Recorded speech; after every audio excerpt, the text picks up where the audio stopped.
Si Le Seigneur des Anneaux et de manière plus générale l'œuvre entière de Tolkien a rencontré le succès qu'on lui connaît en librairie et plus récemment au cinéma, on ne peut pas vraiment en dire autant concernant le jeu vidéo.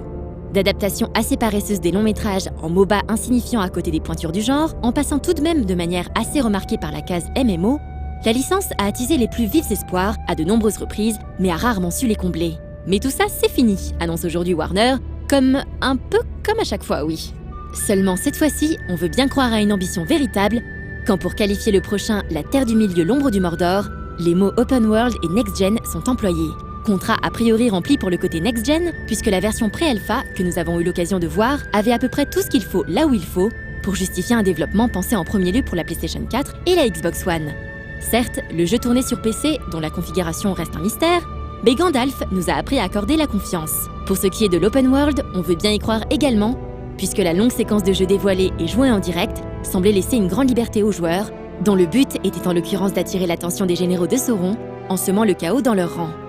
Ah mais c'est simple, il suffit d'aller faire les malins sur le gouffre de Helm et à Minas Tirith pendant que Frodon va détruire l'anneau dans la montagne du destin, dirait le connaisseur.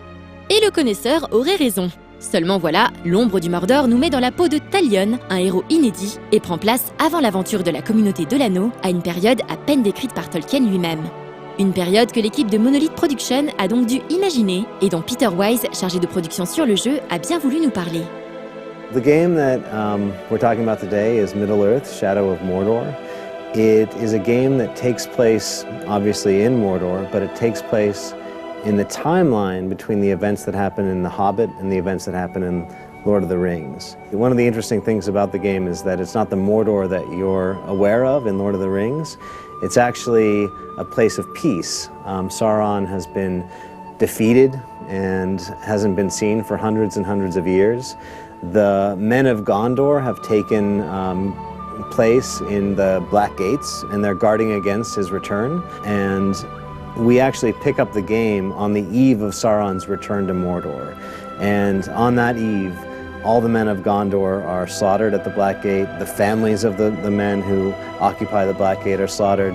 And our hero is actually also killed, but at his death, he is embodied by a spirit of vengeance, a wraith that sort of fuses with him.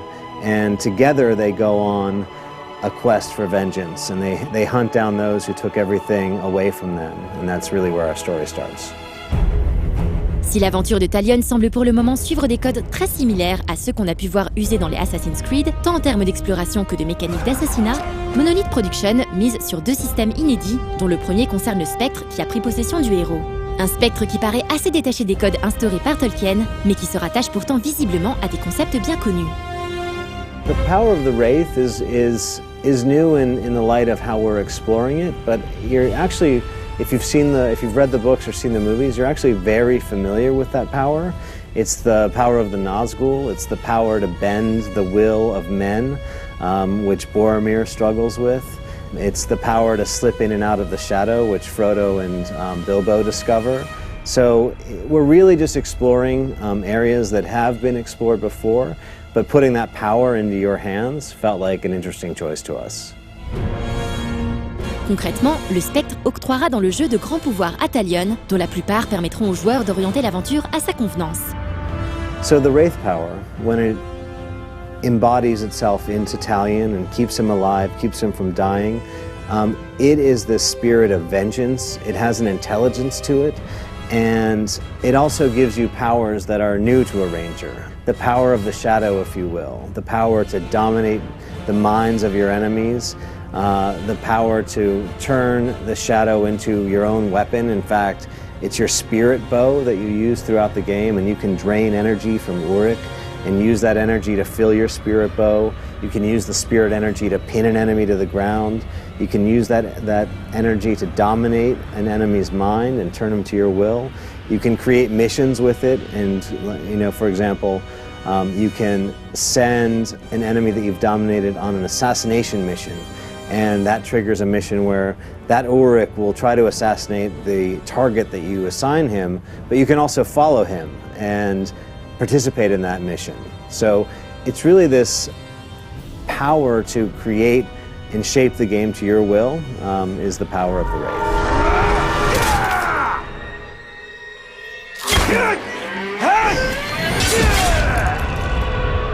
Mais la mécanique la plus intéressante du jeu à l'heure actuelle, celle dont Peter Wise fait son atout, reste le système de Nemesis qui renferme la promesse d'une aventure complètement unique et personnalisable. We really wanted to explore the Nemesis system, which is the power to make your own personal enemies in our game.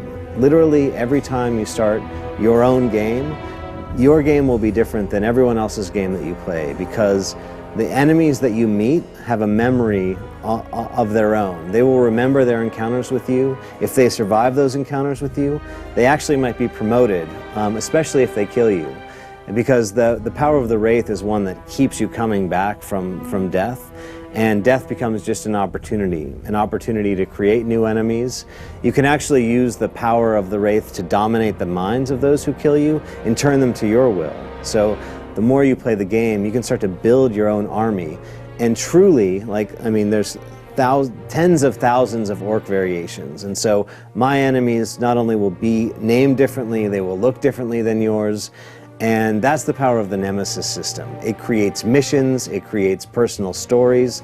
Those stories, when they're finished, when you kill an enemy, and it drops a rune, that rune carries with it the memory of that fight, and it imbues your sword or your bow with certain powers. It's really a system that feeds itself and grows over time, and that's the power of the Nemesis system. Un principe très prometteur et assez convaincant dans la séquence de jeu dévoilée, dont on espère ne pas voir les limites trop vite une fois le titre en main. Des limites comme celles que laisse suggérer un système de combat visiblement très semblable à celui des derniers Batman, ou un univers tragiquement générique compte tenu de ce qu'il est censé représenter. On garde tout de même espoir de ce côté-là, puisque comme on nous l'a fait remarquer... So the Mordor that you've seen today, there's some ashes in the air, there's some gloom there. We're actually going to explore very different regions of Mordor, and we're not going to reveal what those are, but you can expect to see very different variations on the Mordor that you've seen before. Finalement, et même si on a vu peu de choses pour le moment, l'ombre du Mordor reste dans l'ensemble très prometteur. À quelques inspirations un peu trop évidentes près, le jeu semble avoir les épaules nécessaires pour porter les grandes ambitions manifestes de son développeur, et comme à chaque fois qu'un titre adapté de l'univers de Tolkien est annoncé, on se met à espérer très fort, quitte peut-être à être déçu plus tard. À espérer qu'il s'agisse du jeu unique, du jeu pour les gouverner tous, etc., etc., vous connaissez la suite. Run, you filth! And tell your master, I am coming! Let them carry word back to Sauron. When he comes for us, our pawns will be in place, and all Mordor will burn.